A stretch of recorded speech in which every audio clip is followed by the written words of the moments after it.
Welcome, everyone, to the Best of Markham podcast, brought to you by me, Igor Klibanov from FitnessSolutionsPlus.ca, your personal trainers for chronic conditions. Here with me today is Jennie Lin. Jenny, thank you so much for being here. Tell us a bit about yourself. Thanks, Igor, for having me. I'm a real estate lawyer. In fact, most of my practice is about 90% real estate law and 20% wills and corporate law. I'm a mom. I've been in practice about 15 years in Markham, and I'm happy to be here. Awesome. Welcome, and thank you so much for being here. How did you get into real estate law, wills, and corporate? So, when I first graduated from law school, my first job was with a real estate boutique, and it was just random kind of a job. I was working at the paper at Osgood Hall, and when I was working on the ads one summer, my soon-to-be boss called in to place an ad, and it happened that the paper wasn't even running because it was the summer. And she was like, "Yeah, I need to place an ad for an articling student or a summer student." And I'm like, it's not running, but I'm free. So then I was able to put my application in. We had a great interview. And yeah, next thing you know, I'm working for a real estate law firm. So that's where I kind of cut my teeth, as they say.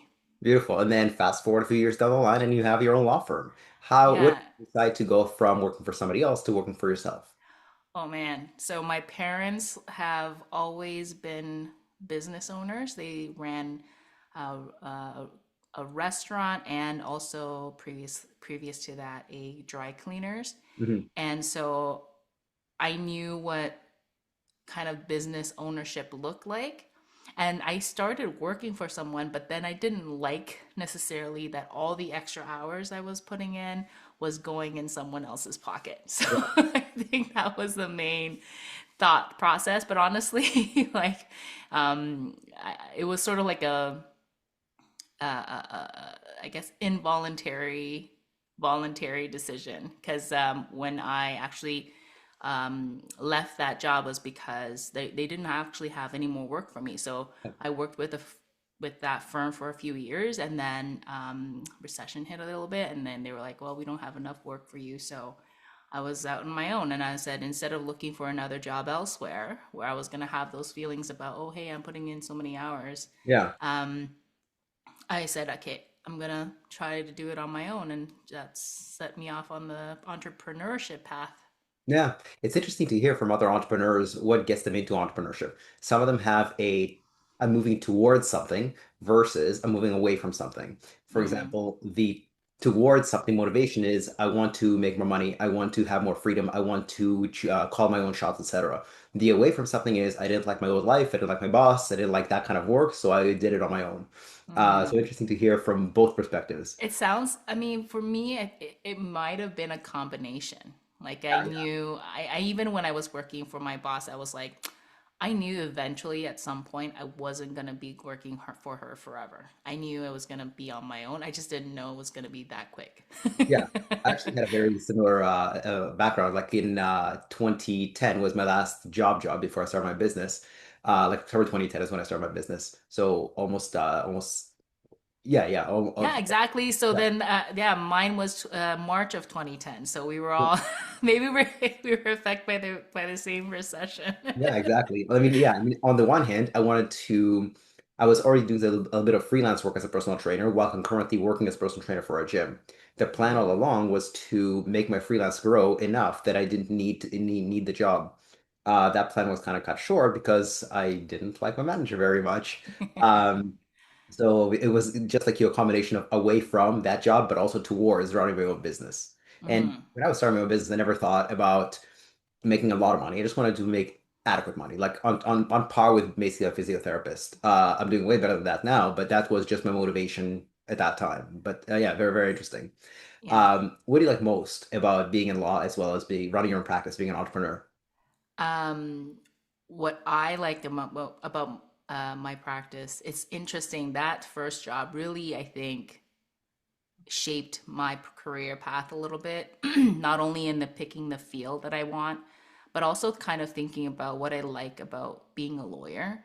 Hmm. And in law school, they kind of push all of the corporate jobs. Like they want, oh, you can go downtown and be a corporate lawyer, make lots of money, all this. And I'm like, the idea sounds good, but in practice, I was like, eh, I'm not sure that that's what's really motivating me, right? Yeah. So then when I went to work for my boss, she's like, um, what I like about real estate law is that it's happy law. Yeah. Like most other kinds of law, you there's a winner and a loser because you're fighting in court or you have marital problems and you're fighting with your spouse, Yeah. right? Or other kinds of things that are kind of sad and also makes you more than sad, is me probably make you angry and losing lots of money Yeah. on both sides, even if you win, right? Real Yeah. estate law, one side gets money, one side gets a house. Yeah. Everybody walks away happy for the most part. So that actually really stuck with me. Like when I went out on my own too, I said, okay, like I can actually expand my practice if I wanted to beyond real estate. But that kind of jives with my personality. I just want I want to help people Yeah. achieve something and everybody's happy. Like there are, you don't get me wrong, there are definitely some real estate tiffs between lawyers sometimes just because you have to fight for your clients. But for the most part, it's definitely like what I would agree is a happy law. Yeah. And Yeah. now it's like wills as well and corporate, but mostly I took look at it all from a really like from a helping perspective. I want to help people, you know, not only get the real estate transaction done, but also like, plan for your future. Make sure it's also like just peace of mind. That's what lawyers should be doing, like, right? Like it Yeah. should be more about giving people peace of mind, making sure they're protected. That's all it is. Yeah, yeah, yeah. I mean, that's very unique to have the perspective of I want people to be happy as opposed to I I'm gotta gonna win. fight. Yeah, yeah, exactly. I love fighting, you know. It's a very unique perspective from to hear from a lawyer. Speaking of entrepreneurship, running your own practice, what do you do for marketing? How do you get new clients? For me, I've been parts of actually for I think at least 8 years of my practice. I did BNI, which is Business Yep. Networking International. That was actually a pretty significant chunk of my time of marketing. I didn't do much else other than that. I used to go to different networking events like Markham Business Chamber Board of of Trade. Commerce or Yeah, whatever, yeah, yeah, what Board of Trade, and it was a lot of handing out business cards yeah, and awkward small talk. yeah, So I was like, oh man, and you'd meet multiple lawyers or something like that, or multiple real estate agents, but everybody's out for themselves, yeah, which felt really artificial to me. And I did random, online marketing stuff, and I was like, okay, that's enough. So then when I got the opportunity to join a BNI group, I went to a meeting and I said, you know what, like it's a smaller networking kind of environment. I get to talk about my business every week, and everybody actually gets actively tries to get to know you, which is really great. and you have Um, Sorry? exclusivity. You're the only lawyer there. Exactly. So you only have one of each one person in each particular field. So there's no like dog eat dog kind of mentality where you're trying to beat out somebody else. Yeah, So yeah, so I did that for 8 years, but our meetings were actually all in the morning. So when I had my daughter 2 years ago, or 2.5 years ago, I kind of had to stop the meetings. I right, was just right. like, I need the sleep more Baby than. boomer. So, so 8 years you've been with BNI. Board of Trade events didn't really work for you. Mhm. Regular networking events didn't work for you. Online stuff didn't work for you. What's working for you right now? Right now, I actually maintain a few relationships from my BNI days Yeah, because people come and go, and real estate agents, after a while, they do tend to get too busy to continue attending meetings, but they still like referring me clients, beautiful. so they'll continue to refer to me. I have a good. I'm part of the Taiwanese community as well because I was born there. Yeah. And so when I first started my practice, I also joined like the Taiwanese community business organization Hmm. called TMAT. Yeah. and they give me people in the community kind of like send me referrals. They ask me to speak on various topics, including wills and stuff like that. So I get that kind of referrals as well. Yeah, that's pretty much it right now. Yeah. Sometimes just attending events with like-minded people, be Exactly. part of your community, that gets you a lot of business. Yeah, I think once they talk to me, they realize like I'm not just out to make money. I'm just Yeah. trying to actually legitimately just say, "Hey, I just want to give you good advice because you're going to do that transaction anyway, so you might Yeah. as well get good advice to go with it." So, I think Yeah. that gets through. That's the irony that giving a lot of good free advice turns people into paying clients. Yeah, I none of what I'm saying right now is legal advice. Yes, yes. We're not even really talking about legal stuff. We're just talking about business. Exactly. And I actually find the same thing. Like my best marketing strategies, like I've tried over 100 strategies. I only have four that consistently bring in clients, and all of them involve some form of free advice. Like one, public speaking. Two, email marketing. I have a very robust email newsletter. Three, books. Now, obviously, my books aren't free. They can buy them on Amazon, but very, very low priced. Um, and way, way cheaper than actually like a face-to-face consultation with me. And four, door-to-door sales. Even though I'm going to door, I'll ask people what are your fitness challenges and give them free advice on the spot, um, Mm, just for like 2 to 5 minutes. So yeah, it's ironic how much free advice turns into. I like what you have to say. What if I paid you? How much better could the advice be, or how much more could you personalize it? How much more robust would your advice be? So absolutely, absolutely works well. yeah. I mean, I do tend to limit that as well because I feel like some people take advantage, especially Yes. when with lawyers, you could just basically you call them up and then you try to take up some person's time. I'm like, wait, This is I billable. can't I can't give free legal advice over the phone. Yeah, yeah. No, same here. Like, Yeah. I'm generous with my free advice, but if Yes. at some point it crosses over and I feel like I'm being taken advantage of, I say, well, Yes. this is more than I can deliver, but let's book a consultation. Yes. Exactly. Yeah, yeah. Exactly. Now, what are you working on right now that's exciting to you? Right now, my practice is pretty stable. So I've been doing some other things kind of recently. One is I'm working. My husband and I are kind of working on getting my daughter to speak more because Oh, okay. she's 2.5. She's got she's got lots of words, but they're maybe not as clear as they could be. Okay. So that's like it's interesting learning about how speech works and how what we're doing affects how she speaks. So that's something that's Yeah. interesting to me right now. And I joined a I just randomly ran across this class from the Toronto Public Library for creative writing, and I'm like, okay, let's try that. See if it's interesting. Cool. What made you decide to take a creative writing course?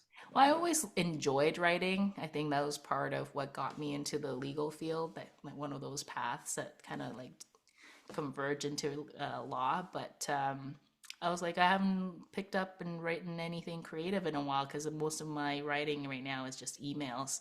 Yeah, So I yeah. thought I would just get back into it and see if I could exercise that muscle a little bit. Oh, totally. Yeah. And it's nice to have a creative outlet. Yeah, exactly. Yeah. Say for me, like like almost all of my reading is in the realm of four things: exercise, nutrition, sales, and marketing.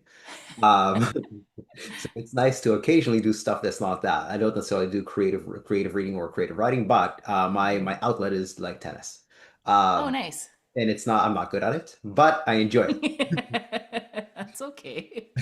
We don't Now, have to be good at the things that we enjoy. yeah, exactly. I mean, part of it is that I of course play with my wife.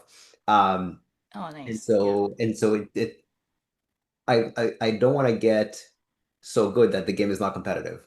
Like, Wait, are you trying to say something about your wife's skill level? well, I mean, there's a men's divisions and women's divisions. Like she's Okay. good, but right Very now, politic. yeah, yeah. I'm a slightly better tennis player, but if I was a much better tennis player, it wouldn't be Right. as interesting anymore, uh, Right. for either of us. Um, Now, what obstacles have you encountered in your time, both as a lawyer and an entrepreneur? I think part of it is when you run your own business, you're keeping your head down so much that you do end up feeling a little bit of isolation. You're not, you feel like your own little island with the things that you have to worry about to run your business. So when I did join BNI, that helped a lot. Like that felt like I had a built-in community of people that I could ask, even if it's not for, I mean, obviously I can't ask them for legal stuff, although there were lawyers that joined from time to time as well. Yeah. But I think most of it was, hey, I needed somebody to support me with like business stuff. Like, how do I get around accounting? Like, I need Yeah. an accounting professional. Oh, I need a bookkeeper, et cetera, et cetera. It's all kind of interconnected. So that was really good for my business to kind of just have somebody to kind of bounce ideas off of business wise. And another challenge was, oh man, I have great staff now. I'm so lucky. But before I found my staff that I currently have, I had a revolving door, literally, of staff that came, some didn't even last a day. Jeez. Like I had one who literally had her phone on her desk the whole time, open and not asleep. So every time would just like kind of walk by to check in and see, hey, do you need help? She was literally on her phone the whole time. So I'm like, what are you doing? Am I not keeping you busy enough? And meanwhile, I'm working like a dog in the back, right? Yeah. So finding right staff and kind of that would keep the sort of the same service mentality that I Yes. had, that was very, very difficult. I practiced basically on my own for 8 years before I found good staff. Yeah. Yeah. It was pretty brutal. Because those are the two most challenging parts of entrepreneurship. Yes. One, the feeling of loneliness. I can't say I've personally ever experienced it, but I hear that so frequently in the entrepreneurship community that all of their friends, family, etc., they just know traditional 9 to 5 work. You clock out, you do something else. Um, whereas in entrepreneurship, like one thing I found is I work 75 to 85-hour weeks, but I do it because I want to and this is fun for me, not because I Hmm. necessarily have to. But yeah, I mean, once there's no clocking out, like as soon as I wake up, I'm thinking about okay, like marketing, helping my clients, etc. I don't have a 5 o'clock clock out because again, I'm having fun at work. I want to keep that fun going after work, so I don't stop Hmm. work. So yeah, I mean, I totally get that. And same thing with staffing. Like one day I want to write a book called Tales of Bad Interviews. These are people I've Sounds actually good. interviewed but didn't hire. Although some regrettably I hired because they were so good in the interview and then they Yes. get the job and they're not good at it. Yeah. But fortunately, I've never had an issue with staff retention, which is huge in the personal training industry, considering the average trainer is a Mm. trainer with one gym for 3 months and as a career for an entire year and a half. Hmm. But my staff are with me for 2 to 9 years so far. Um, so yeah, staffing could be very, very challenging. Recruiting, training the staff, and so on. Yeah. Now you're very, very busy. You're a mom, you're a lawyer, you run your own law firm. So in the very little free time you do have, what do you do in your free time? So thankfully, my in-laws are very good, and my parents are very good at coming in with babysitting. So I Yeah. do have a little bit of free time. So right now I'm very protective of my Saturday afternoons where I go to play volleyball, beach Yeah. volleyball. Right now, or in the summer, I go down to the beach at Woodbine Beach, or I go to um, the hangar at Downsview, Yeah. play a league there, and then otherwise I'm just like doing crochet or playing with my daughter. Yeah. Oh, beautiful. When you play with your daughter, what do you do? Oh, we just like right now she's into everything. She wants to play trains. She wants to play dolls. She wants to play tea party. Fun, fun. Very, it's all very It's good to have, stimulating for her. Yeah. it's good she has diverse interests. Yeah. Yeah. Some kids, you see them on, especially around her age, like a single track mind. I like this thing, and that's the only thing I'm gonna do. Uh, Yeah. she's Yeah. a Renaissance woman. She likes everything. Well, she likes books the best, but she does like she can sit with a book, like a lot of different books for a long, long time. So after that, when she gets her story fixed, then she'll play with the other stuff. Oh, okay. She's got Yeah. priorities. Yeah. Nice. And since this is, after all, a Best of Markham podcast, what's your favorite business in Markham besides your own? I will give a shout out, honestly, to a couple of restaurants that are in my um, building slash plaza where my office is, and that's the Gal Sushi and the Chloe's Garden. So Gal's is obviously a sushi place, Yep. really really great, really fresh. Never had a bad. Like it's honestly one of the best sushi I've had. And Chloe's Garden is sort of like a Hong Kong style cafe restaurant thing. Also very good. Like those are my go-tos. And then for kind of like a special meal, I'll go to Smash, which is right down the street from me. So Man, you are yeah. like my fourth or fifth guest to give Smash Kitchen a shout out. Oh, yeah. I mean, they're honestly, I'm not sure why they're not fully booked every Yeah. week. I don't get it. Like, I think their brunch on the weekends are busy, Yeah. but on a regular weekday night or whatever or weeknight, it's not as busy as you'd think. It's kind of quiet, and I'm like, why isn't this place packed? The food is great. Yeah, yeah. I mean, I love. Uh, and I'm a huge foodie. Listen, despite being a Hmm. personal trainer, a fitness foodie. I love going to restaurants. So I've been to Gal Sushi. I haven't been to Chloe's Garden yet, Yeah. and I haven't been to Smash Kitchen. But I really need to put those at the top of my list.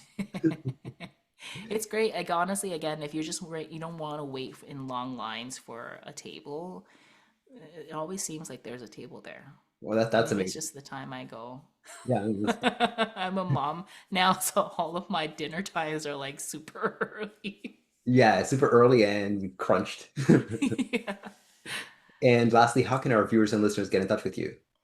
Best way is just email or phone. Yeah. Perfect. And what's your email phone number? Oh, okay. It's 905-604-8188. And email is Jenny at jplinlaw.com. So the Jenny with an IE at jplinlaw.com. That's perfect. And all those details will be in the show notes as well. Jenny, Great. thank you so much for being here. I really appreciate it. Thank you so much.